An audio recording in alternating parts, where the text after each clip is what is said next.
네, 다시 한번 이 자리까지 나오신 모든 분들 진심으로 환영합니다. 네, 오늘 우리가 읽은 본문은 나훔서입니다.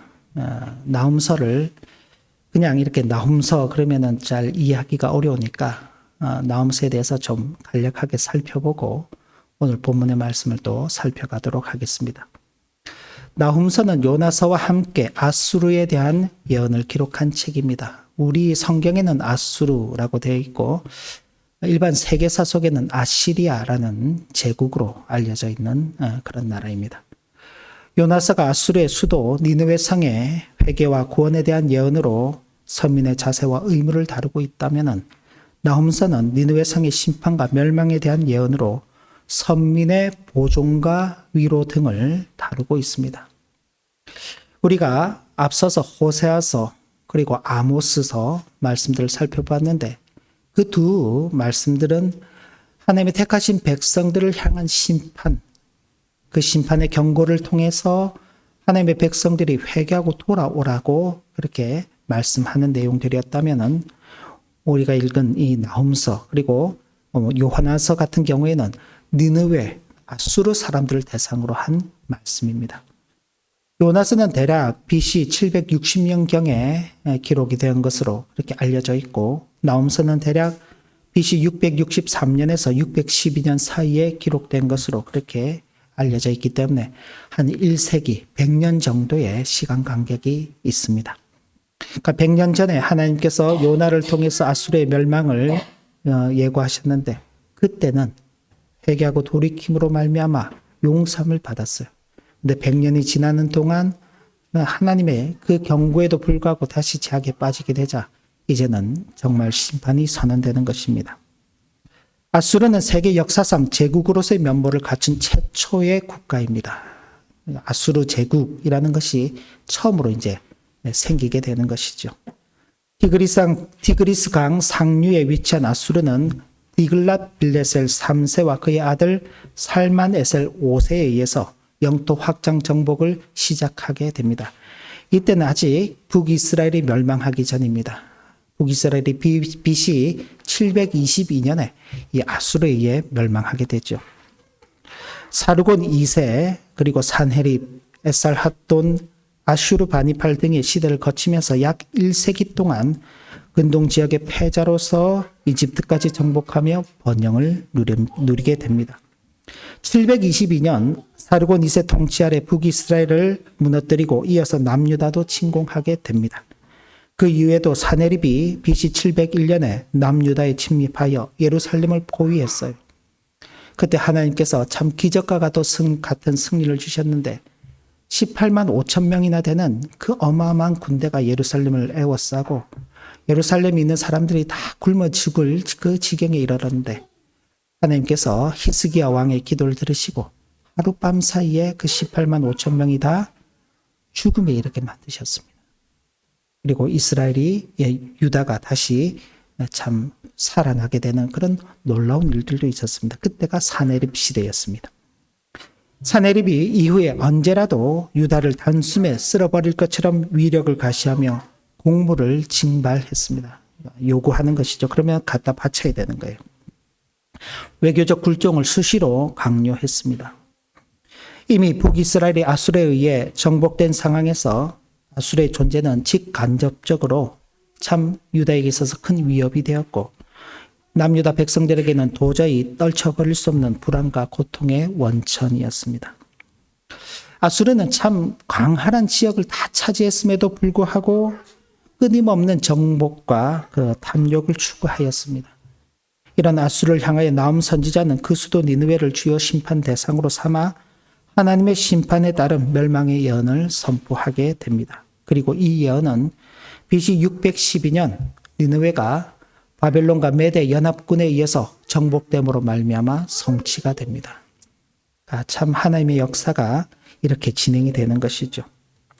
나훔 선지자는 당시 남유다 백성들이 아수르라는 거대한 제국의 위협 아래 살고 있을 때 이미 북이스라엘을 잔혹하게 멸망시킨 아수르 그 강대국을 향하여서 그들은 자신의 힘을 자랑하고 교만함으로 말미암아 결국 하나님 앞에 심판받을 수밖에 없다는 것을 그렇게 선포하게 됩니다.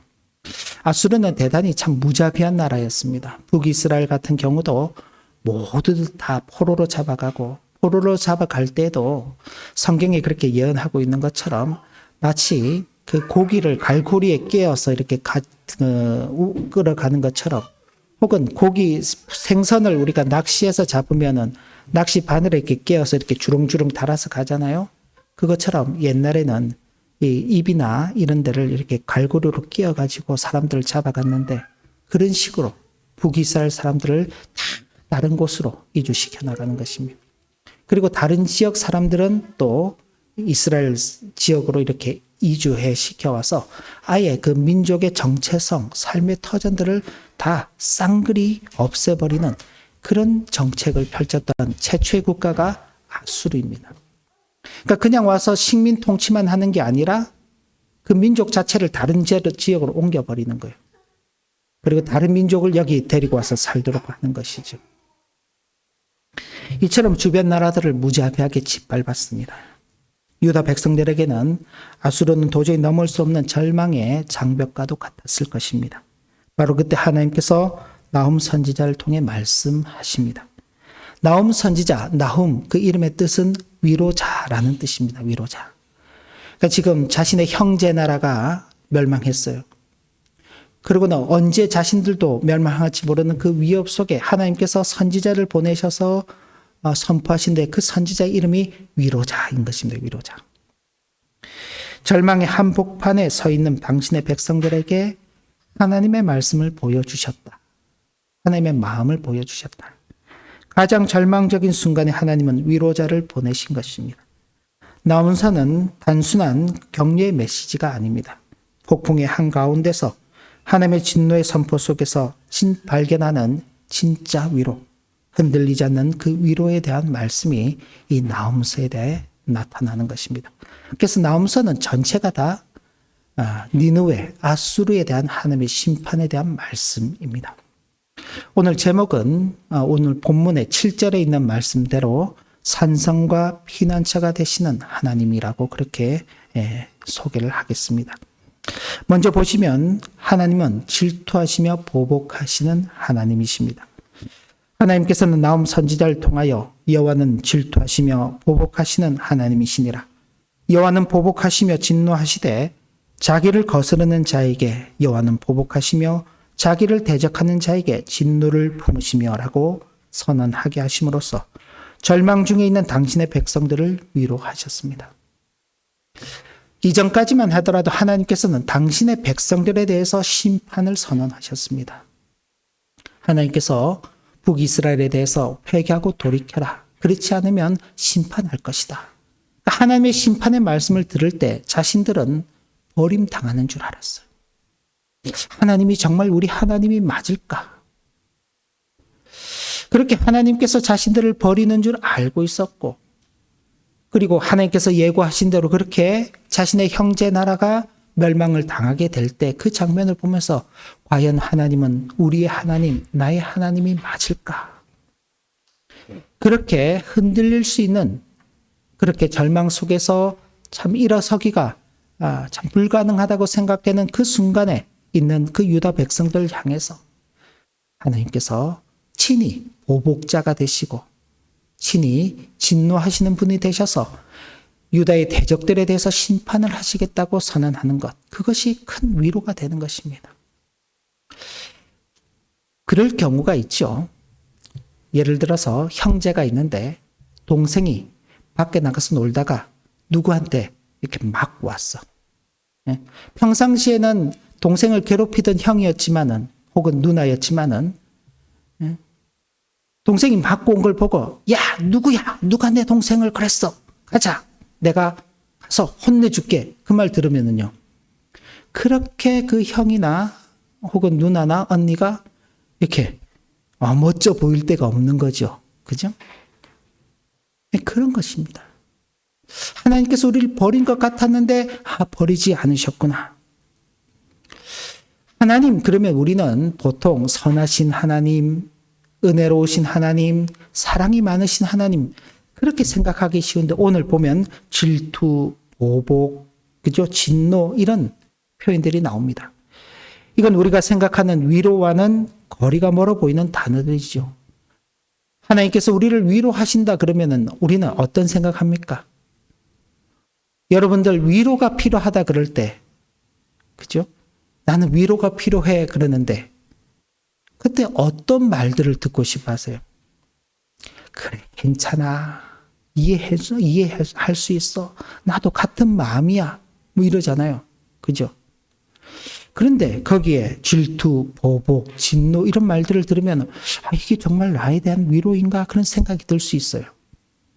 그런데 이게 바로 위로의 시작이라는 점입니다.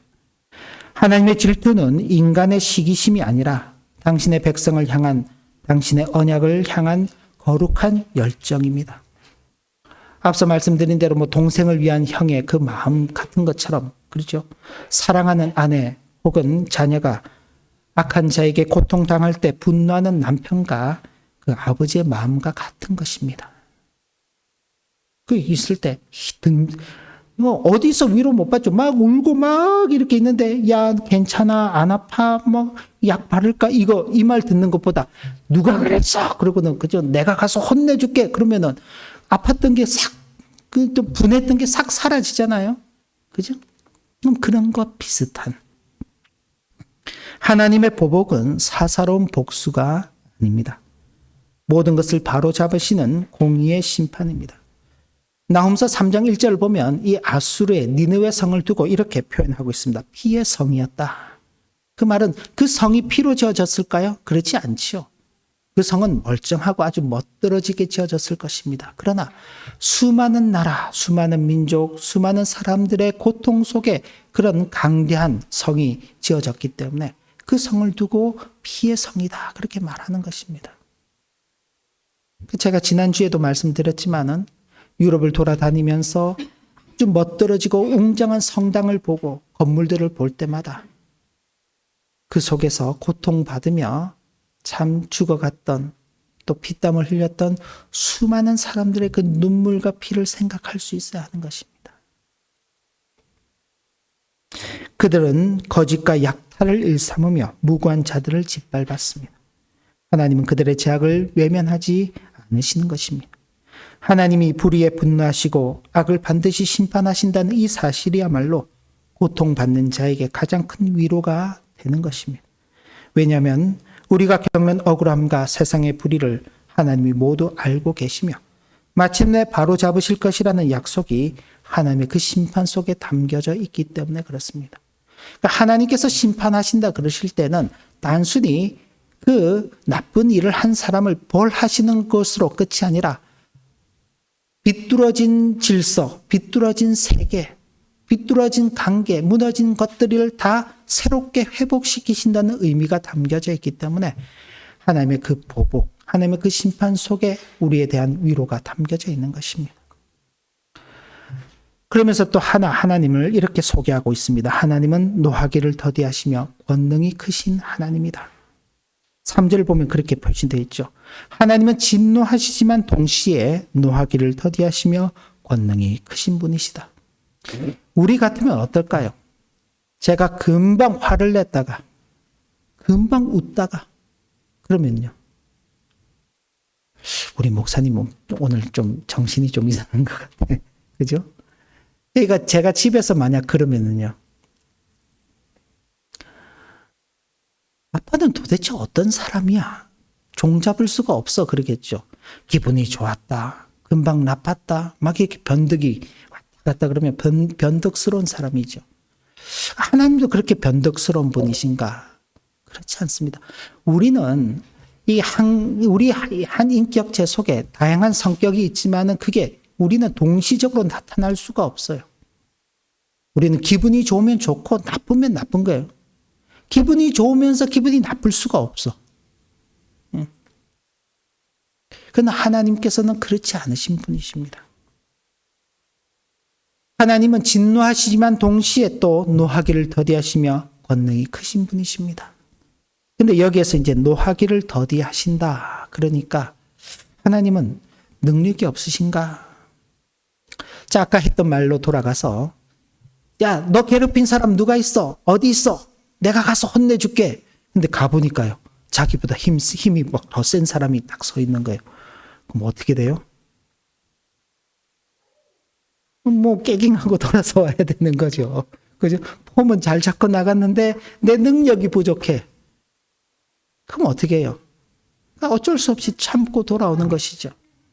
하나님은 그런 분이 아닙니다. 하나님의 크신 권능에서 비롯된 인내입니다. 인내. 하나님께서는 이미 100년 전에 요나 선지자를 통해서 아수르의 수도 니느웨에 회개하라. 회개하지 않으면 이 성이 무너질 것이다. 심지어 요나 선지자에게 하나님께서 3일 길 갈 수 있는 그 길에 다니면서 외치라 그랬습니다. 근데 요나가요 3일 길 안 다녔어요. 하루 다니면서 외쳤어요. 근데 그때 그 요나 선지자가 니느웨 성읍은 3일 길을 다녀야지 사람들이 다 들을 수 있는 그 길인데 그 길을 하루만 다녔으니까 3분의 1만 들었다고 볼 수 있겠죠. 근데 그 3분의 1 들은 사람들이 회개하고 돌이키는 것입니다.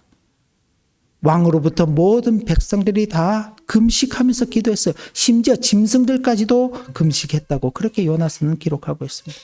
그때 하나님께서 그들에게 내리기로 한 그 심판을 잠시 멈추셨어요.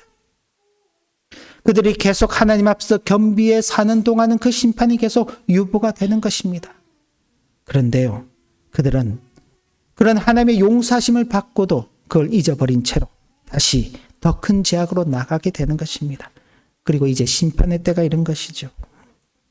그런 그들을 하나님께서 심판하시는 그 내용을 두고 하나님의 권능의 힘이다 그렇게 표현을 했는데 그 하나님의 권능을 이렇게 자연을 뒤흔드는 거대한 힘으로 나움 선지자는 묘사했습니다. 회오리 바람과 강풍이 그분의 길이다. 바람이 이렇게 막 불어가는데 그게 하나님께서 지금 지나가고 계신 것이다. 구름은 그의 발에 티끌에 불과하다. 하나님은 바다를 꾸짖어 말리시는 분이시다. 산들을 진동시키시는 분이시다. 아마 이 나훔 선지자의 이 생각 속에는 과거 이스라엘 백성들이 애굽에서 출애굽할 때 그때 역사적인 사건, 그들이 홍해를 건너왔던 그 일들, 그들이 광야길을 걸어갔던 그 조상들의 그 역사를 기억하고서 하나님의 그 역사를 이렇게 고백했을 것으로 그렇게 여겨집니다. 당시 아수르는 스스로 세상에서 가장 강한 산이라고 여겼습니다. 우리는 가장 크고 높고 강한 산이기 때문에 누구도 우리를 건드릴 수 없다. 하지만 그들은 창조주 하나님 앞에서는 한순간에 녹아내리는 작은 산에 불과하는 것입니다. 이런 내용이 우리에게 주는 위로는 지금 우리를 두렵게 하는 세상의 권세, 돈의 힘, 거대한 문제들이 아무리 커 보여도 천지를 창조하신 하나님의 권능 앞에서는 먼지와도 같다는 그 사실입니다. 이건 그때 그 시대나 오늘날 시대도 마찬가지입니다. 저와 여러분들이 살아가는 이 시대에 여전히 세상 속에는 권세, 권력과 세력이라는 것을 가지고 있는 그런 사람들이 있어요. 그런 사람들이 그 권세를 가지고 우리를 위협할 때 우리는 당연히 두려움을 느낍니다. 유전, 무죄, 무전, 유죄 뭐 그런 말 들어보셨죠? 돈이 있으면 죄인 것도 죄가 안 되고 돈이 없으면 죄가 아닌 것도 죄가 되는. 그렇죠? 돈의 힘에 의해서 사람의 마음도 주고 사는, 사람의 몸을 주고 사는 건 이미 옛날부터 됐고요. 돈에 의해서 사람의 마음도 참 사고받는 그런 시대가 됐죠.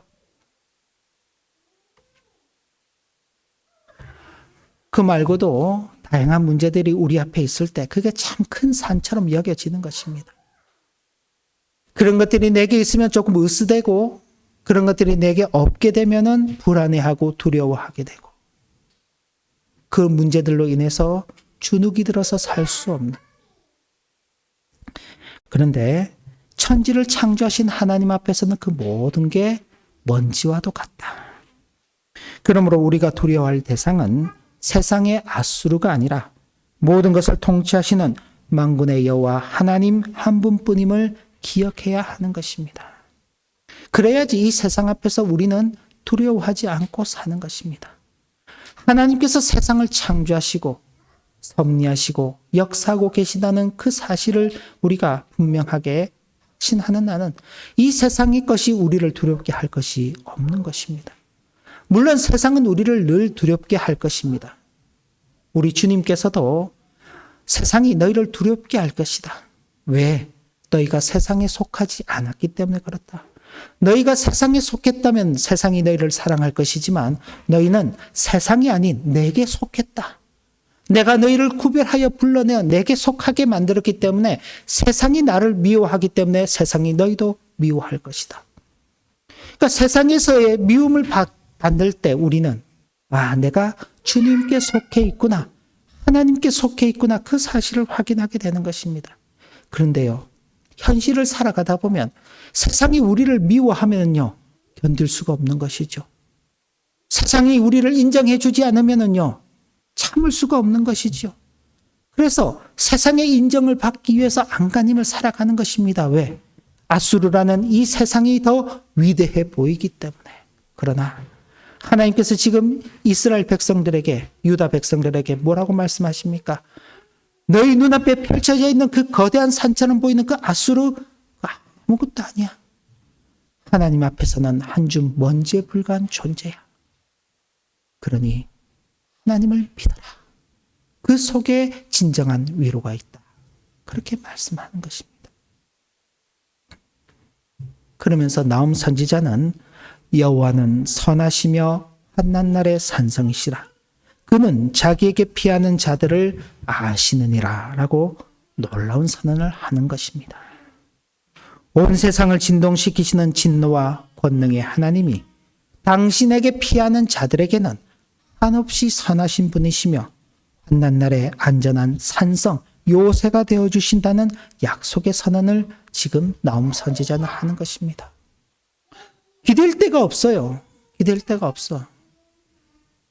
아수르의 그 세력이 온 팔레스타인 지역을 다 장악하고 저 밑에 있는 애굽까지 그 영향력을 미쳤어요. 주변의 모든 나라들이 다 아수르 제국의 발 아래에 있는 것입니다. 오로지 지금 예루살렘, 유다만 멸망하지 않고 남아있는 거예요. 의지할 데가 없는 거예요. 그런데 하나님께서 산성이 되어주시고 그에게 피하는 그 자들을 아신다고 그렇게 말씀하시는 것입니다. 하나님께 피하는 자가 누굽니까? 그 당시 유다 백성들이죠. 하나님의 백성들입니다.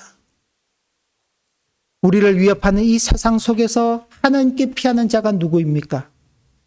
바로 주님의 교회 성도들인 것입니다. 세상은 그 권세를 가지고 우리를 위협하고 돈으로 그리고 다양한 문제들로 우리를 압박합니다. 그 속에서 우리는 두려움을 가지고 살아가는데 하나님께서 우리의 산성이 되어주시겠다고 말씀합니다.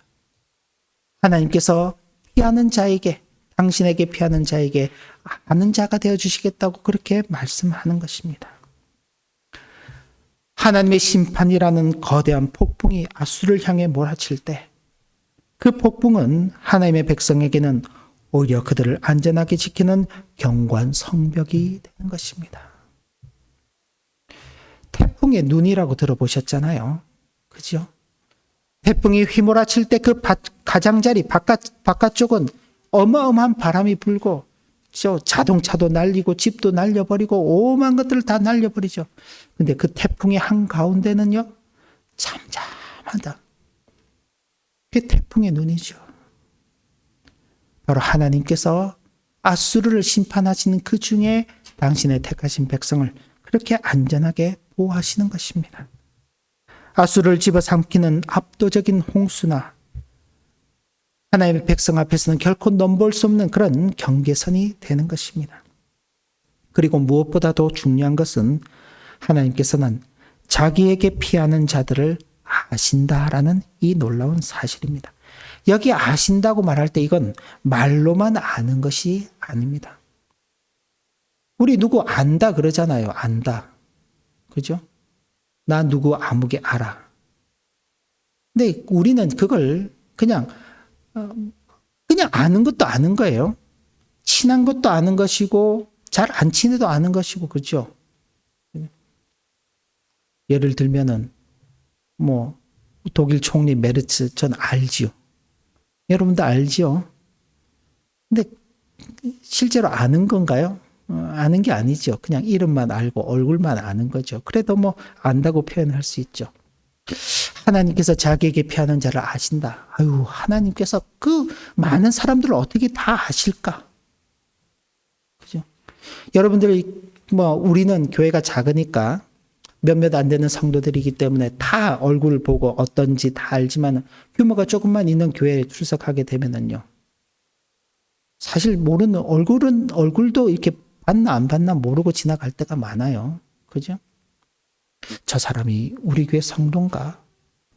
응? 우리 교회 심지어 자기 교회 목사님 얼굴도 모르고 목사님도 성도 얼굴도 모르는 경우들도 있다고 그러더라고요. 그런 아는 것은 아닐 것입니다. 안다는 것은 지식적으로 안다는 의미가 아닙니다. 안다는 뜻을 가진 히브리어 단어가 야다라는 뜻인데 단어가 있는데 인격적이고 깊은 관계, 친절한 돌봄을 의미합니다. 이 야다라는 것은 부부 관계를 말할 때도 사용합니다. 그러니까 아주 친밀한 관계라는 것이죠. 하나님께서 바로 이 단어를 쓰면서 너희를 안다라고 말씀하는 것입니다. 세상이 우리를 몰라주고 우리의 고통을 무시할지라도 하나님께서는 당신께 피하는 우리 한 사람 한 사람을 친히 아시는 것입니다. 눈동자와 같이 지키시고 돌보시는 바로 선하신 하나님이십니다. 그 하나님께서 안다라고 말씀하시고는 뒤이어서 교환에는 기록되어 있지 않지만은 1장 12절, 13절 말씀을 보시면 이렇게 말씀하고 있습니다. 여기 아마 자막이 있죠. 같이 한번 읽어볼까요? 여호와께서 이같이 말씀하시기를 그들이 비록 강하고 많을지라도 반드시 멸절당하리니 그가 없어지리라. 내가 전에는 너를 괴롭혔으나 다시는 너를 괴롭히지 아니하리라. 이제 내게 준 그 멍에를 내가 깨트리고 내 결박을 끊으리라. 여기서 그들은요, 아수르를 표현하는 것입니다. 너라고 표현하는 것은요, 바로 유다, 하나님의 택하신 성민입니다. 그들이 비록 강하고 많을지라도 반드시 멸절당할 것이다.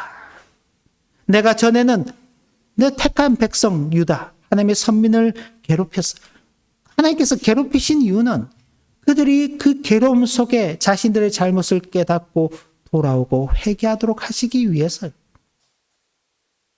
근데 하나님께서 이제는 그렇게 하지 않으시고 그들에게 지었던 멍에 그들이 젊어졌던 그 결박들을 다 풀어놓으시고 끊으시고 그들을 다시 불러 모으시겠다 말씀합니다. 15절 말씀도 같이 한번 읽어보겠습니다. 볼지어다 아름다운 소식을 알리고 화평을 자는 자의 발이 산 위에 있도다. 유다야 내 절기를 지키고 내 서원을 갚을지어다. 악인이 진멸되었으니 그가 다시는 내 가운데로 동행하지 아니하리로다. 아멘. 이전까지는 어떤 소식입니까? 하나님께서 심판하신다. 이스라엘이 망할 것이다. 근데 이스라엘이 망했어요. 야, 망한다 그러더니 진짜 망했구나. 이제 우리만 남았네. 우리는 언제 망할까? 그렇게 두려워하고 떨고 있는 그 유다 백성들을 향해서 아름다운 소식을 전하는 자의 그 발이 산 위에 있다. 저 산 위에서 이제 이쪽으로 소식을 전하기 위해서 오기 위해서 기둥이 달려오고 있다. 그 말씀하는 것입니다.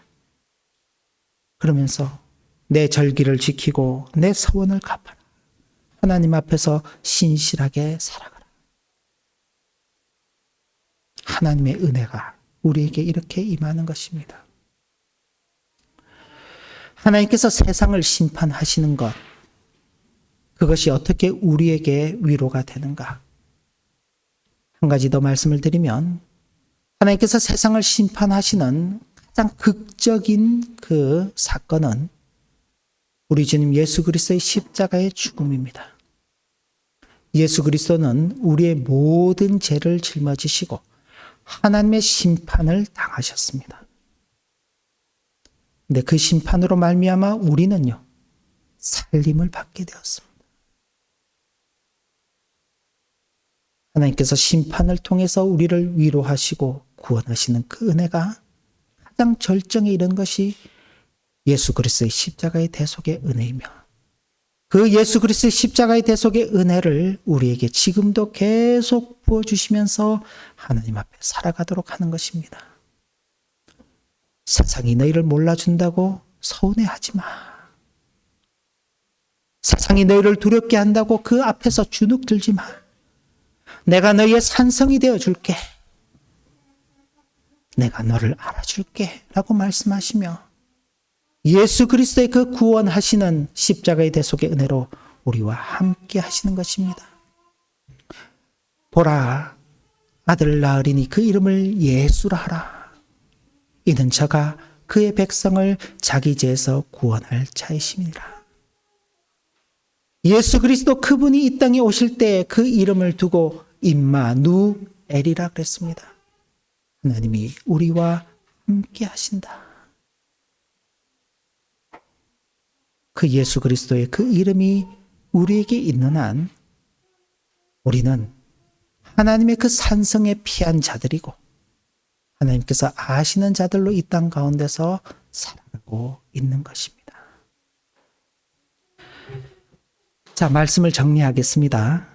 하나님께서는 우리에게 폭풍이 없는 삶을 약속하시는 것이 아닙니다. 우리에게 어려움이 없는 삶을 약속하시는 것이 아닙니다. 우리에게 두려움이 없는 삶을 약속하시는 것이 아닙니다. 폭풍 속에서 안전한 피난처를 약속하십니다. 우리의 위로는 문제가 사라지는 데 있지 않습니다. 문제보다 크신 하나님이 우리와 함께 하시는 데 있음을 분명히 기억해야 하겠습니다. 환난 날에 하나님께로 피할 때에 우리를 아시고 가장 안전한 산성과 피난처가 되어주시는 선하신 위로자이신 하나님께로 우리의 시선을 향해야 할 것입니다. 하나님과 함께하는 삶을 가장 큰 복으로 여겨야 할 것입니다. 이 세상의 모든 것을 다 가져도 하나님이 함께 하시지 않으면 그 인생은 빈털터리 인생입니다. 이 세상의 것을 가진 것이 없을지라도 하나님이 함께 하시면 그는 모든 것을 가진 자입니다. 하나님 안에서 누리는 이 큰 은혜가, 큰 복이 있는 저와 여러분들의 복된 일생이 되시기를 진심으로 기원합니다. 하나님 아버지, 우리의 산성이 되어주시고 우리의 피난처가 되어주시며 그렇게 주님께로 피한 우리들을 아신다 말씀하시며 우리에게 예배하신 큰 복을 끊임없이 베풀어 주시는 아버지 하나님 앞에, 그리고 우리 주님과 함께 더불어서 살아가는 우리의 복된 일생이 되도록 인도하여 주옵소서. 예수님의 이름으로 기도 올리옵나이다. 아멘.